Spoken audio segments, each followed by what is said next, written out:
Every generation faces a storm it did not create, and each individual must decide whether to stand upright within it or be blown apart by it.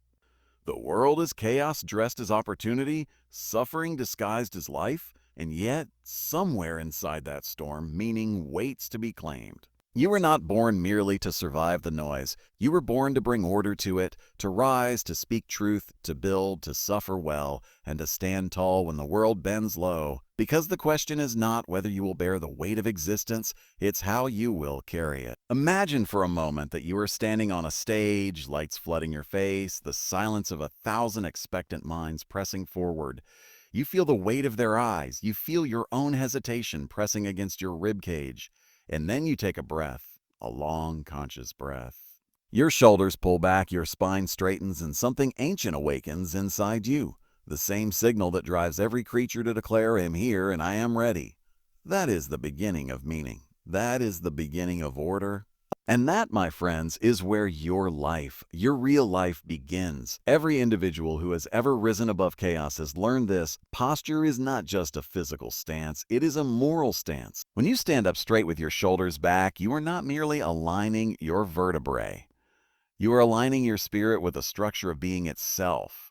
You are saying to the world, "I accept the burden of existence. I will not cower before its terror." In the ancient ocean, long before you or I were conceived, creatures waged the first psychological wars. They were not wars of words or ideas. They were wars of posture and presence. The lobster, that humble crustacean, taught us this truth. Its brain, primitive though it may be, recognizes victory and defeat in its chemistry. When a lobster wins, serotonin floods its nervous system, lifting it higher, making it bold, confident, unafraid. When it loses, the same chemical system collapses and the creature shrinks literally and figuratively.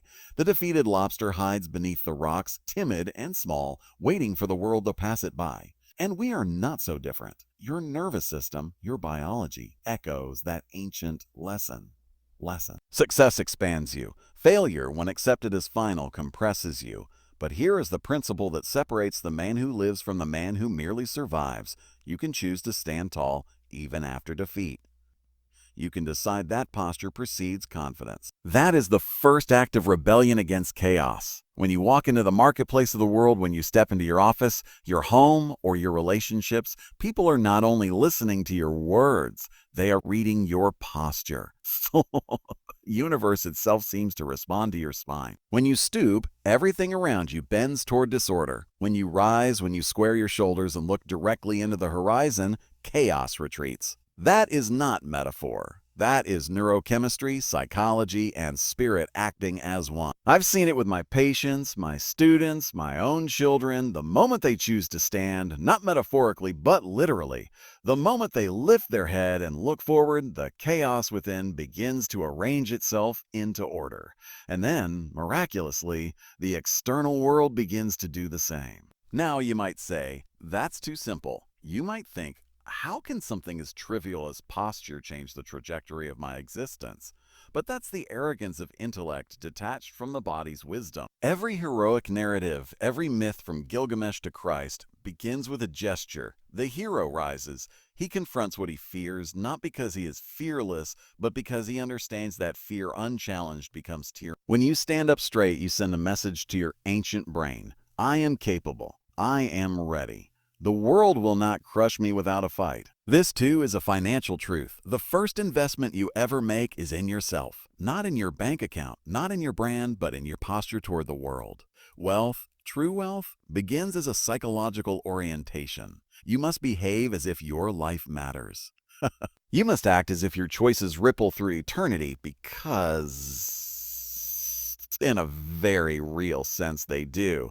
Each choice you make either stabilizes the structure of being. Consider this principle. Treat yourself like someone you are responsible for helping. That is Rule 2, but it grows from the soil of Rule 1. If you cannot even stand up for yourself, how could you ever serve anyone else? When you slump through life convinced that you are unworthy of attention, you are denying the divine potential that resides in you. You are telling your own nervous system that you are prey, and the world, like the jungle, knows exactly what to do with prey. But when you stand tall, when you meet the world as an equal participant in the cosmic drama, predators think twice.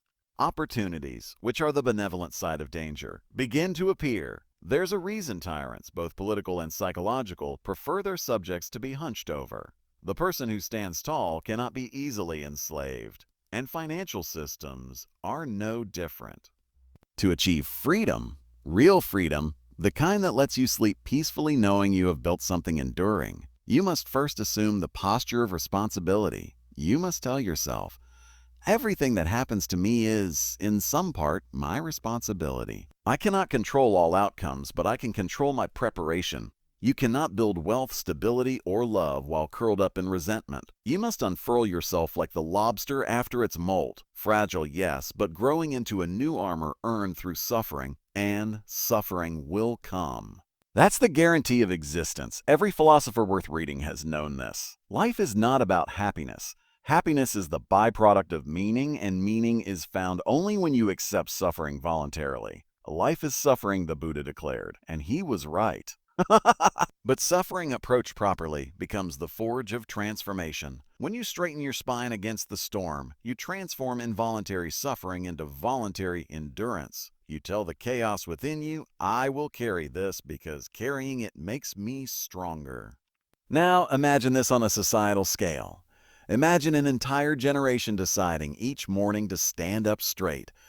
Not arrogantly, not with the brittle posture of pride, but with the humility of responsibility. Imagine people who have stopped waiting for someone to rescue them, who have decided that they will build value, create competence, and face their dragons voluntarily. Such a society would not decay. It would flourish. Financial freedom, then, is not about the accumulation of material comfort.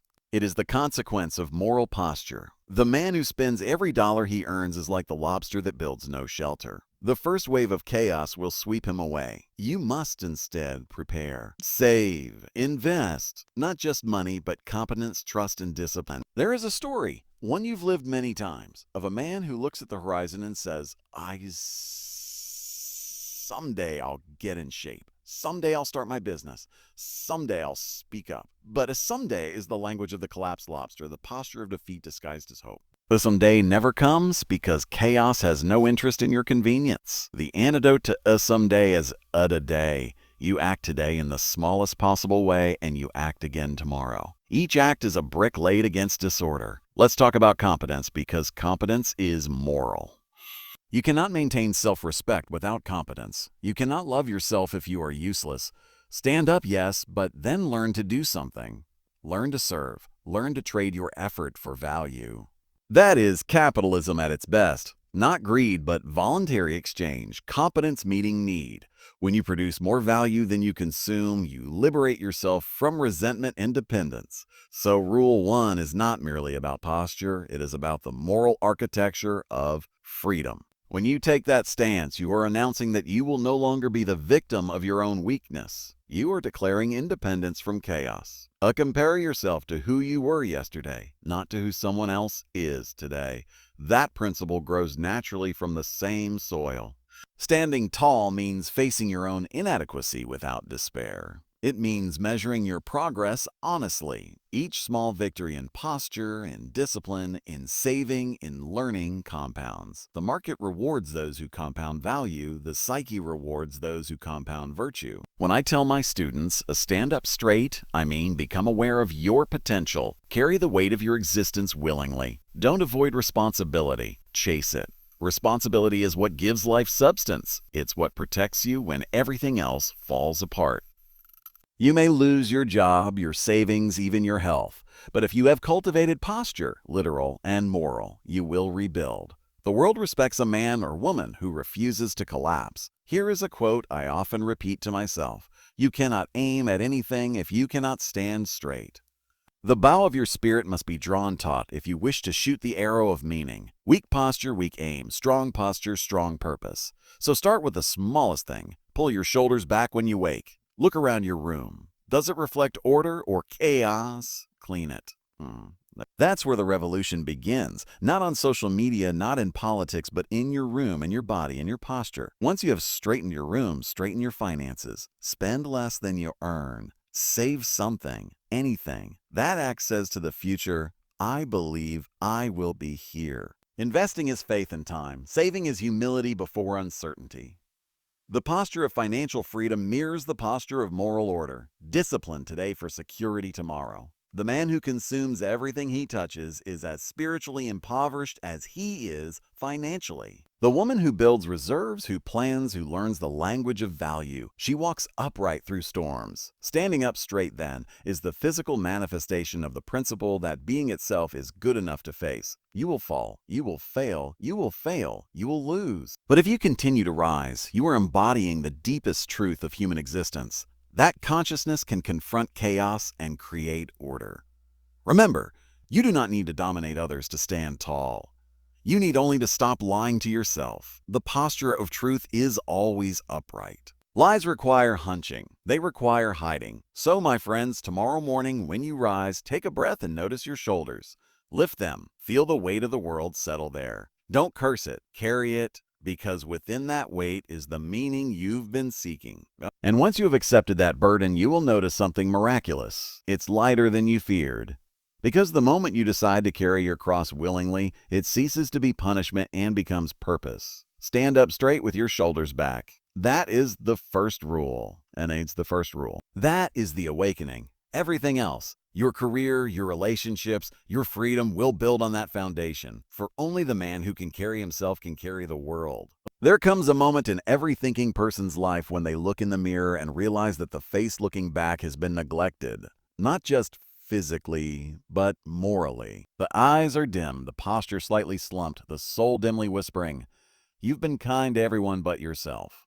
It's a sobering revelation, and it cuts deep because beneath our apparent self-love lies a kind of secret hatred, a quiet resentment toward the one person we cannot escape, ourselves. You are not kind to yourself, not truly, because you have not yet recognized that you are something worth caring for. This is the second rule. It follows naturally from the first, as all higher principles follow from the willingness to stand. You stand first to face the world.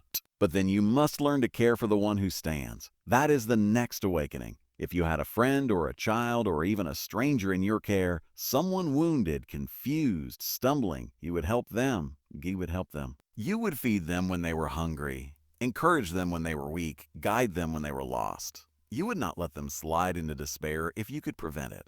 And yet, when it comes to yourself, you tolerate sins you would never tolerate in another. Oliva. You speak to yourself with a cruelty you would never unleash upon a friend. Why? Because you know your own flaws intimately. You know your failures, your cowardice, your hypocrisy. You've seen yourself lie, procrastinate, indulge, and betray. You know what you've done and what you've failed to do. And so you judge yourself unworthy of care. You withhold compassion because you mistake it for indulgence. But you are wrong. Responsibility begins with mercy. Mercy is not weakness. Mercy is the recognition that you, like all human beings, are something unfinished, a process, not a product. And if you abandon the process, you ensure the product will never emerge. So you must treat yourself as someone you are responsible for helping. Not someone you own, not someone you can dominate, but someone you must care for, as you would care for another precious, fallible, mortal creature. Now, why is this so difficult? Because genuine care requires structure, not sentiment. Love that lacks discipline is not love. It's permission for decay. If you were truly to care for yourself, you would not let yourself be lazy, impulsive, or perpetually distracted. You would not feed yourself poisons, physical or psychological. You would not squander your time, your money, your attention. And that's precisely why people prefer self-pity to self-care. Pity costs nothing. Care demands everything. Think of it this way. Every time you act irresponsibly toward yourself, you are betraying the future version of you who must pay the debt. Every missed opportunity, every dollar wasted, every lie told, those are all taxes levied on your future self. You are not getting away with anything. You are borrowing against time, and the interest is compounded in suffering. So, how do you reverse that? You begin by acknowledging that you are a being of value, not infinite value, real value. Not because you are special in some narcissistic self-congratulatory sense, but because you are conscious, capable of choosing truth over deceit, order over chaos. You have a soul. That means you can become something better tomorrow than you are today. That means your existence has moral weight. I tell my students, imagine that you are someone you are obliged to take care of, as if God assigned you this soul and said, guard this one carefully. Teach it to walk. Teach it to see. How would you treat yourself then? You wouldn't lie to that person. You wouldn't tell them you're fine the way you are if you knew they were falling apart. You wouldn't let them starve for meaning. You would say, you need to eat properly. You need to rest. You need to save your money. You need to learn something every day. You need to stand straight and face your dragons. That's real love. And love, real love, is indistinguishable from responsibility. The modern world has confused love with validation. Depression, anxiety, illness, they are signals that you have been treating yourself as expendable. So, stop. Step back. Acknowledge the truth. You are not an object to be used. You are a being to be developed. You have duties, yes, but you are not merely a tool for the ambitions of others. You are a vessel of potential, and that potential requires care. When you begin to act as though your existence matters, a strange thing happens. The world starts to cooperate. People treat you differently. Opportunities appear where before there was only indifference. Because when you take yourself seriously, others take you seriously.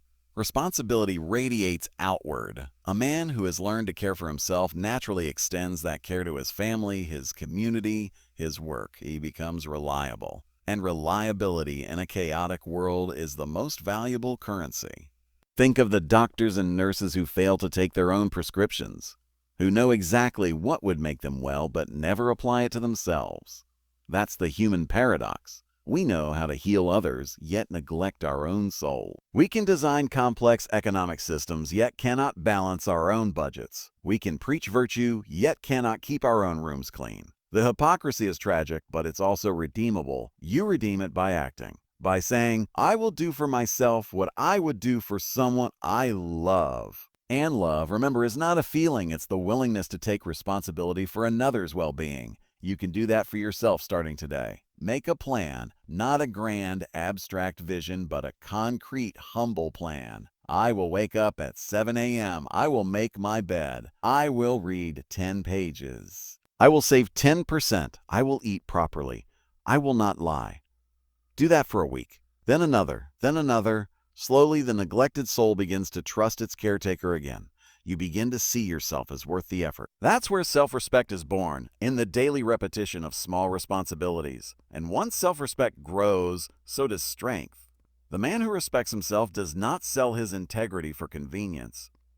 The woman who respects herself does not tolerate abuse. A person who respects themselves cannot be bought cheaply because they already know their value. The modern world tells you to love yourself. But love without discipline is corruption. What you need is to respect yourself. Respect comes from doing what's right, not what's easy. So treat yourself like someone you are responsible for helping. Feed your body properly. Nourish your mind with truth, not clickbait. Guard your finances as if your life depends on them. Because, in many ways, it does. Build something today that your future self will thank you for. That is how you turn chaos into order, weakness into competence, pity into strength. And when you fail, because you will, forgive yourself. Start again. The point is not perfection. The point is participation in the process of redemption, because redemption, my friends, is the core of all meaning. You fall and you rise, you fail and you try again. That's the story of every hero, every saint, every ordinary person who refuses to give up. The second rule is the moral heart of that story. You can't save the world if you despise yourself. You can't lift others if you refuse to lift yourself. Begin there. Stand up straight. That's rule 1. Then care for the one who stands. That's rule 2. Together they form the foundation of a life that can bear the terrible weight of being. And remember this. Responsibility is the path to freedom. Freedom is not the absence of restraint. It is the mastery of restraint. The one who has learned to care for himself properly does not need to be ruled by others. He governs himself. And self-governance, that ancient, forgotten virtue, is the essence of both morality and prosperity. So when you look in the mirror tomorrow morning, don't see an enemy. See a soul in your care. They feed on your energy because they cannot generate their own. You forgive them again and again because you're kind. But your kindness is costing you your future. That is not compassion. That is martyrdom without meaning. The greatest mistake compassionate people make is confusing forgiveness with permission. You can forgive someone and still refuse to participate in their destruction. You can love someone and still say, "Oh no, I won't let you drag me back down." That's moral courage. You are not obligated to keep everyone in your life. Your loyalty must be to truth, not to comfort. If someone refuses to grow, you cannot grow with them. And here's the reward. When you clear space, better people arrive. It's uncanny. When you decide to act as though your life matters, the world begins to align around that decision. The wise appear, seemingly by coincidence. Mentors emerge. Opportunities present themselves, but they were always there. You just couldn't see them while you were surrounded by noise. Meaningful friendship, like financial success, requires boundaries. You cannot say yes to everyone without saying no to your future. You cannot invest your energy everywhere without going bankrupt. Time and attention are finite currencies. Spend them wisely. There is a moral law of reciprocity that governs all human exchange. Give and take must balance, or resentment grows. The friend who always takes but never gives will, over time, breed contempt in your heart, and you'll start to despise them, not for their greed, but for your weakness in tolerating it. Don't let resentment become the price of false peace. State your boundaries clearly. Expect reciprocity. Demand honesty. Those are the conditions for real friendship. And remember, friendship is not the absence of conflict, it's the presence of trust. The friend who never challenges you doesn't love you, they love your comfort. The one who risks offending you by telling the truth, that's the one to keep. I once had a patient, a young woman, who stayed in a toxic relationship for years. Every time she tried to leave, the man would break down, cry, promise to change. He would guilt her into staying. And she, compassionate and idealistic, thought that her patience would heal him. But people don't change because of patience. They change because of responsibility. Eventually, she realized that she was not his therapist. She was his accomplice in dysfunction. Leaving was not cruelty, it was honesty. Within a year, she had rebuilt her life. Sometimes the kindest act is to walk away. That's true in love, in business, in friendship, and in finance. If an investment keeps draining your resources with no return, you cut it. If a partnership keeps breaking its word, you dissolve it. That's not ruthlessness, that's order. The same principle applies to people. You cannot build an empire on emotional quicksand. So seek friends who want the best for you. Not those who tolerate your mediocrity, but those who inspire your excellence. Find the ones who are building, who are learning, who are grateful, who stand upright even in failure. Walk with them, learn from them, help them when they fall, and let them help you when you do. And remember, you become the average of the 5 people you spend the most time with. That's not motivational fluff, that's psychological reality. Your nervous system calibrates to your environment.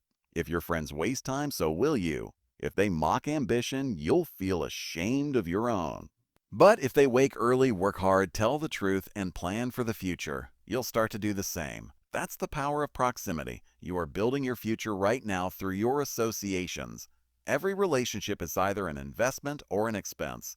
Audit them ruthlessly, but not cynically. Audit them with love, the kind of love that refuses to lie. And once you've surrounded yourself with those who want the best for you, be that person for them. Because real friendship is reciprocal. Help your friends build. Encourage them when they falter. Celebrate their success without envy. That's the moral economy of community, the antidote to isolation and despair. When you build a network of people committed to mutual growth, you create an upward spiral. Each person's victory becomes fuel for another's ascent. That's how civilizations are built. Through voluntary association of individuals pursuing the good together. That's the highest form of friendship, not companionship and pleasure, but companionship and purpose. So stand tall, care for yourself, then find others who are doing the same. Join them, build with them, because alone you can rise, but together you can build something that endures. And in a world drifting toward chaos, endurance is the rarest and most necessary virtue. Make friends with people who want the best for you. It will change the trajectory of your life. It will anchor your success to something deeper than profit, to meaning itself. And when you rise, as you will, remember to turn and extend your hand to those who are ready to rise with you. Not to save them, they don't need saving, but to remind them of what they already are, creatures capable of transformation. That, my friends, is the essence of friendship and the heart of the third rule. There's a sickness that plagues the modern world, subtle and corrosive. You can feel it every time you open your phone, scroll through social media, glance at a headline that says, "A top 30 under 30, or watch a smiling stranger live the life you think you should be living. The sickness is comparison, but not the right kind. It is the comparison that poisons ambition, that drains gratitude, that whispers you are behind. You look at the person next to you and imagine that they have everything. Success, clarity, love, freedom. You look at yourself and see only the cracks. That's because you know yourself too well and them too little. You know your failures, your fears, your laziness, your doubts. You see their highlight reel and mistake it for their life. But life is not a highlight reel. It is a battlefield, and every soul fights its own unseen war. That's why Rule 4 says, compare yourself to who you were yesterday, not to who someone else is today. This rule is not a plea for mediocrity, it's a declaration of psychological sovereignty. It says, you are the measure of your own progress.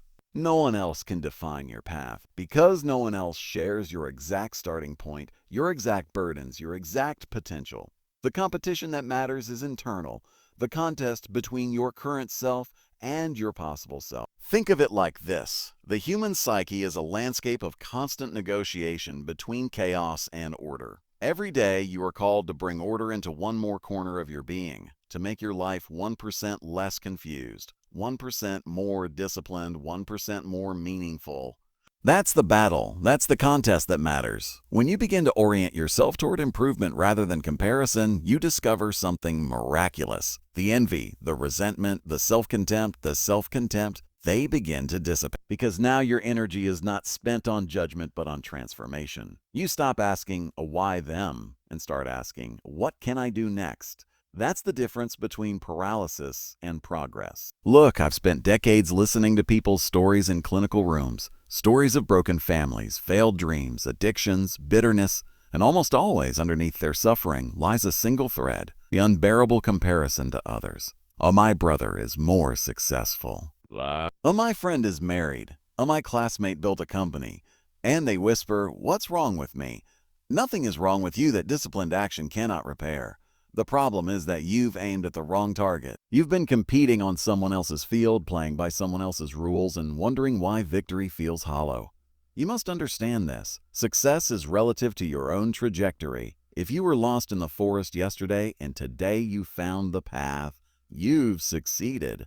If you were wasting every paycheck and now you've saved your first $100, you've succeeded. If yesterday you lied and today you told the truth, you've succeeded. Because success in its truest form is progress toward order. When you start measuring your life this way, you reclaim your agency. You stop being a pawn in the psychological game of status and start becoming the architect of your own development. Now let's be clear. This isn't about lowering the bar, it's about aiming properly. Aiming upward doesn't mean aiming outward. The only true aim is within. The hero's journey is always an inward one, through the labyrinth of your own limitations, fears, and potentials. You may think of yourself as a single, simple entity, one you. You are a community of selves, a parliament of competing voices, the lazy one, the disciplined one, the coward, the dreamer, the cynic, the believer. They all speak within you.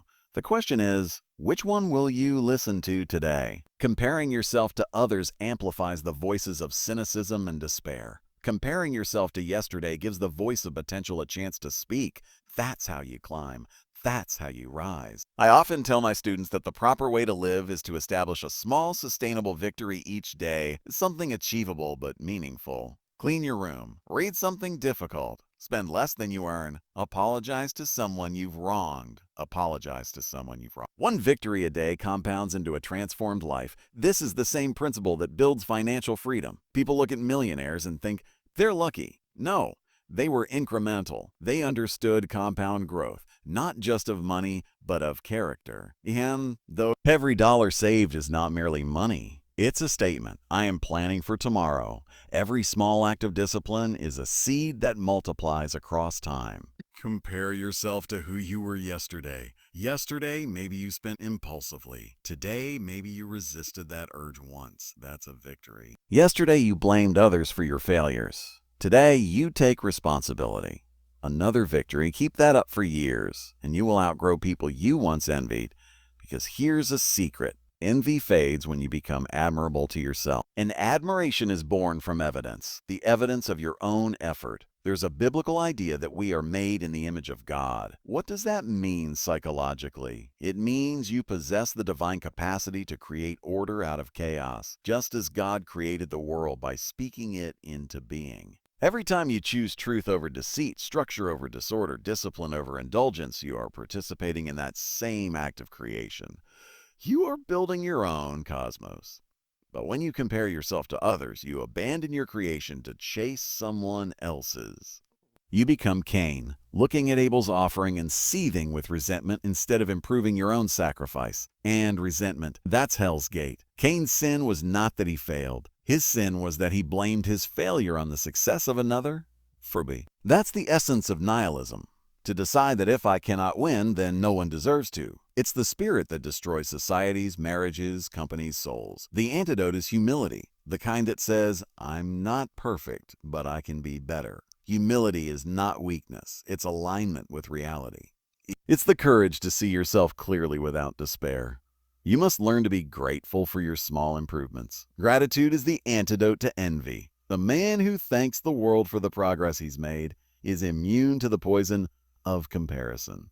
And when you do that day after day, year after year, something extraordinary happens. You wake up one morning, look in the mirror, and realize that you are no longer the same person. The envy has faded. The bitterness is gone. The chaos has turned to structure. You've become someone you admire, and that is the greatest reward life can offer. So, aim at the highest possible good, but measure your progress from where you stand. Compare yourself to who you were yesterday, and tomorrow compare again. If you keep doing that, one day you will look back and realize that your small daily victories have built an empire of meaning. That, my friends, is Rule 4, the inner contest, the only contest that truly matters. There is an old truth whispered in every culture, every era, every scripture. The way you raise your children reveals the way you rule yourself. A parent's first task is not to make a child happy, but to prepare them for the tragedy of existence, and to ensure that when tragedy comes, they are not destroyed by it, but strengthened through it. Rule 5 says, do not let your children do anything that makes you dislike them. It sounds harsh, almost authoritarian, but it's not about tyranny. It's about love with backbone. It's about the discipline that keeps love from rotting into chaos. You see, children are not born good. They are born potential. A child is pure possibility, chaos embodied, raw, unformed energy, bursting with will but without structure. That's what makes them beautiful and dangerous at once. Their vitality is sacred, but it must be guided. Left unchecked, that same energy turns destructive. For them, for you, for society. The modern world recoils at that truth. We've replaced responsibility with sentiment. We say let children express themselves. And of course, expression matters. But unbounded expression is not freedom. It's slavery to impulse. You must remember this. A child who learns no limits becomes a tyrant. And a tyrant child grows into a miserable adult, incapable of friendship, employment, or love, because no one wants to live with a tyrant. That's why Peterson's 5th rule is not just about parenting. It's about civilization itself. To raise a child properly is to participate in the eternal act of creating order from chaos. Every child is a kingdom waiting to be built. And you, the parent, are the architect. But to build, you must first say no. No to whining, no to deceit, no to disrespect, no to indulgence. A loving no is more merciful than an indifferent yes. Discipline is not cruelty, it is foresight. It says, I will give you short-term pain so that you can avoid lifelong suffering. When you refuse to discipline, you are not sparing your child suffering. You are merely postponing it until the world delivers it without love, without patience, without forgiveness. A parent's task, then, is to civilize the wildness without killing the spirit. You must teach your child to dance with chaos, not drown in it. Now, this requires strength, moral, emotional, psychological strength. Because children test boundaries. That's their job. They push against limits not because they are evil, but because they are searching for structure. A child without boundaries feels abandoned. A child with too many feels imprisoned. The balance, that's the art. I've watched countless parents in my clinical practice crumble before their children's tantrums. They say, he's just strong-willed. No, he's ungoverned. Oh, the will must be harnessed before it can serve good. That's true for adults too. The person who never disciplines themselves is simply a grown child throwing tantrums in adult form, overspending, overeating, overreacting, blaming the world. So, when I say, do not let your children do anything that makes you dislike them, I mean, do not allow patterns of behavior that breed resentment between you and them, because resentment left to fester turns love to hate. You may think you're being kind by avoiding confrontation, but avoidance is the seed of contempt. You must address misbehavior immediately, calmly, clearly, consistently. Every small act of correction is an act of love. Here's something few people admit. Parents who fail to discipline often end up despising their own children. They won't say it aloud, but you can see it in their eyes, the exhaustion, the bitterness, the quiet dread when the child enters the room. They've created a little tyrant who dominates the household, and then they wonder why the world feels so out of control. The child, too, suffers. They sense the parent's resentment, though they cannot name it. They grow anxious, angry, confused. They crave boundaries because boundaries signal care. And a world without a no feels like abandonment. So, to love your child or your employees, your students, your team, even yourself, you must be willing to say no. Leadership is love combined with discipline. That's why this rule applies far beyond parenting. Every leader, every entrepreneur, every manager is a kind of parent. You are responsible for shaping behavior, your own and others. A business without boundaries collapses under chaos, just like a family without rules. Imagine a workplace where no one is held accountable, where deadlines mean nothing, where mediocrity is tolerated. That's not compassion. That's corruption. Chaos dressed in the language of empathy. A disciplined culture is a culture of respect. It's the same principle scaled upward. Families that teach respect raise citizens who sustain civilization. Now let's talk about financial discipline, because this too is parenting of a kind. Parenting your future self. Money, like a child, must be trained. It must be given purpose, boundaries, order. You cannot build wealth without rules. You cannot build freedom without limits. The undisciplined spender is a parent who lets their desires run wild and then wonders why the house is burning. So create rules for your money as you would for your children. Clear, firm, purposeful. I will save first. I will not spend on what does not serve my long-term goals. I will invest only after I understand. These rules are not constraints, they are protection. The man who spends without thought is enslaved to whim. The one who saves and invests with discipline gains freedom.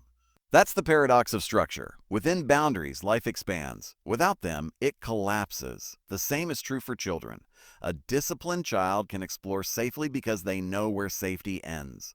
An undisciplined child is lost even in comfort. Discipline, then, is the ultimate form of care. To discipline your child is to believe in their potential, to see beyond their current defiance to the adult they could become. When you demand respect, you are not demanding obedience for yourself. You are teaching respect for being itself. And being, as I've said before, is not easy. It's suffering, it's struggle, it's responsibility. A child must learn this early, not as despair, but as the price of meaning. Children need to see that the world has consequences, that effort matters, that truth protects, that laziness punishes. Shield them from that, and you condemn them to endless victimhood. I remember a young mother in my practice, gentle and loving, who refused to say no to her son. "I don't want to crush you," she told me, but her son was 4 and already ruling the household. He screamed, hit, refused to eat, and mocked her in public. She wept, saying, "He doesn't listen." I told her, "He's listening perfectly. He's learning exactly what you're teaching. That defiance works, that you're afraid of your own authority." Parenting, I said, is the apprenticeship of leadership. You are learning to govern souls, starting with the smallest. If you cannot stand firm against a child, he will collapse before the world. So she began, slowly, to enforce boundaries. She endured the screams, the tantrums, the guilt, but within months the boy changed. He became calmer, happier, more affectionate. She said, "I didn't expect love to grow out of discipline." But of course, that's where it always grows. Discipline is structure, and love requires structure. In every domain, family, work, finance, the same principle holds. Ungoverned freedom leads to ruin. You must learn to govern, or you will be governed by chaos. The greatest mistake of modern parenting is confusing love with permissiveness. Real love is truthful. It says, I see your potential and I will not let you destroy it. When you refuse to correct, you're saying, I've given up on you. When you discipline, you're saying, I believe you can be better. And that belief is sacred. Because children, like adults, become what is expected of them. If you expect chaos, you'll get it. If you expect excellence and model it, they will rise. That's why the fifth rule is also a mirror. Do not let yourself do anything that makes you dislike you. If you find yourself resentful, chaotic, indulgent, correct it. Be the parent your soul needs. Your mind, like a child, craves order. Train it. Your habits, like children, imitate your example. Show them consistency. Your finances, like your household, reflect your discipline. Keep them in order. Every act of discipline is a declaration. I refuse to be ruled by chaos. And the world, my friends, is chaos waiting for your courage. If you cannot govern the small domain of your family, your habits, your money, how will you govern anything greater? So, begin small. Correct early. Pray sincerely. Punish fairly. Reward effort, not outcome. That's the blueprint for a family, a company, a nation. A father who teaches his son to tell the truth prepares a citizen who can speak in parliament. A mother who insists on manners at the table trains a diplomat. Civilization begins at the dinner table. It begins when a parent says, sit up straight, speak clearly, say thank you. Because these small disciplines echo across generations. They are the foundation stones of trust. And when you teach your children to act properly, you also teach yourself to lead. Leadership, like parenting, is the art of demanding the best with love. Remember this, a leader who cannot discipline himself becomes a tyrant. A parent who cannot discipline their child creates one. To raise a child properly is to submit yourself to the highest ideal of love, to care enough to confront, to teach them that order is not oppression but the architecture of freedom. Because what is freedom? It is the ability to do what is right consistently regardless of what you want. That's freedom. Moral, psychological, financial. The disciplined man is free because he is not ruled by impulse. The disciplined parent raises free children because they are not ruled by chaos. So, let me say it again. Do not let your children do anything that makes you dislike them. Not because you seek control, but because you seek love that can last. If you fail to guide them, the world will do it, harshly, mercilessly, without compassion. The police, the courts, the creditors, the indifferent strangers, they are society's substitute for failed parenting. Teach them early so they never have to learn it the hard way. Teach them to save, to plan, to tell the truth, to take responsibility. Teach them to aim high and to endure failure without bitterness. Teach them that discipline is not punishment, it is the price of dignity.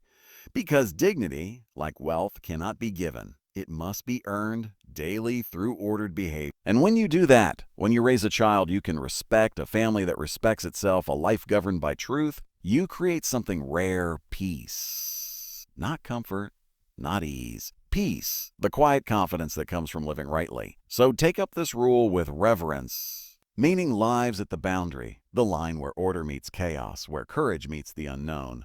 That's where the hero walks. That's where life is vivid. That's where God lives, psychologically speaking, in the border between what you understand and what you don't. So, walk there. Not too far into chaos, or you'll be torn apart. Not too deep into order, or you'll fossilize.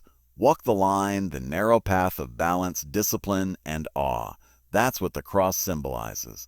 Not merely suffering, but the voluntary bearing of suffering. The cross is the intersection of chaos and order. To carry it willingly is to redeem existence itself. Now, let's bring this down from the metaphysical to the practical, because meaning must manifest in action. When you rise each morning and choose discipline over ease, you are participating in the eternal battle between chaos and order. When you speak truth in a room of lies, you are realigning the moral structure of the world. When you save instead of spending, learn instead of distracting, forgive instead of resenting, you are literally repairing the fabric of being. Every act of responsibility, no matter how small, pushes back against entropy. That's not metaphor, it's metaphysical law. And here's the astonishing part. The universe seems to respond. The person who acts as though truth matters begins to notice opportunities appear that were invisible before. relationships deepen. Work becomes purposeful. Even suffering becomes meaningful. Because now you're not a victim. You're a participant. You've taken your rightful place in the story of the world. That's why despair is not an emotion, but a moral orientation. Despair says, nothing I do matters. Responsibility says, everything I do matters. One leads to nihilism, the other to transcendence. And that, ultimately, is what these rules teach, not how to avoid chaos, but how to confront it with enough courage that it becomes the raw material of meaning. You will fail. Of course you will. You'll break your rules, betray your values, fall back into weakness. But failure approached rightly is not the end. It's instruction. Each collapse shows you where the foundation is weak, where truth must be strengthened. You must forgive yourself, but not absolve yourself. Forgive so that you can rebuild. Because if you do not forgive, resentment will corrupt you. And resentment, as I've said before, is the gateway to hell, psychological, moral, even financial hell.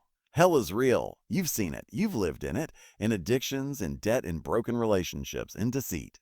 Hell is the place where meaning dies because truth was ignored. Heaven, conversely, is not a place but a pattern, the state of being that emerges when truth is spoken, responsibility is accepted, and love is disciplined. Heaven is order with compassion. Hell is chaos with deceit. The choices made daily, in every decision, every habit, every conversation. Every conversation. So choose. Choose to stand. Choose to speak truth. Choose to carry responsibility. Choose to build competence and wealth as expressions of stewardship, not greed. Financial freedom is not the goal. It's a side effect of integrity compounded over time. The true goal is peace of mind that cannot be purchased or stolen. And that peace comes only to those who live properly aligned, who bear their load voluntarily, who tell the truth, who save and build and forgive and create. If you do that, your life will not be easy, but it will be meaningful. And that is better than easy. I've seen people who had everything, wealth, fame, luxury, but no meaning. They were tormented, restless, addicted, miserable. I've also seen people with little but discipline and purpose, and their eyes shone with the calm of those who have made peace with being. Meaning does not come from what you have. It comes from how you carry what you have. And the greatest meaning of all emerges when you aim upward, toward the highest good you can conceive, and order your life in that direction. That's what separates man from animal, civilization from chaos, saint from tyrant. The aim ennobles the struggle. So what should you aim for? Aim for truth. Aim for competence. Aim for love that is honest and disciplined. Aim for financial stability born of integrity, not greed. Aim to build something that will outlast you. A family, a business, a soul worth remembering. Because immortality is not biological, it's moral. The deeds of the good echo beyond their deaths. The ripples of responsibility never cease. And when your time comes, and it will, may you be able to look back and say, I stood when it mattered. I cared for what was mine to care for. I spoke truth. I built order from chaos. I bore the load willingly. I did not curse existence. I made peace with being. That is the highest victory. That is freedom. So here we are at the end, or perhaps the beginning. The rules are not chains. They are ladders. You climb them not to escape suffering, but to transform it into meaning. Stand up straight. Care for yourself. Choose your friends wisely. Compare yourself only to who you were yesterday. Discipline your children and yourself. Tell the truth, or at least don't lie. Assume that the person you're listening to knows something you don't. Be precise in your speech. Do what is meaningful, not what is expedient. Don't bother children when they are skateboarding. Pet a cat when you encounter one on the street. Each rule, a rung on the ladder to the good. Each discipline, a rebellion against chaos. You cannot save the world until you have put your own house in perfect order. But if you do, if you straighten your spine, accept your responsibility, and speak truth, you might just save a small corner of it. And that, multiplied by millions, is how the world is saved. So, rise. You have work to do, not easy work, not safe work, but sacred work, the work of becoming. And when the storm comes, as it always does, remember, the point is not to escape it, but to walk upright through. Because the man who can walk upright through fire is no longer merely a man. He is something more, a bearer of light in a darkened world. So go, speak truth, act with courage, save what is worth saving. Build what is worth building. And when you fall, rise again. That is the way. That is the meaning. That is life.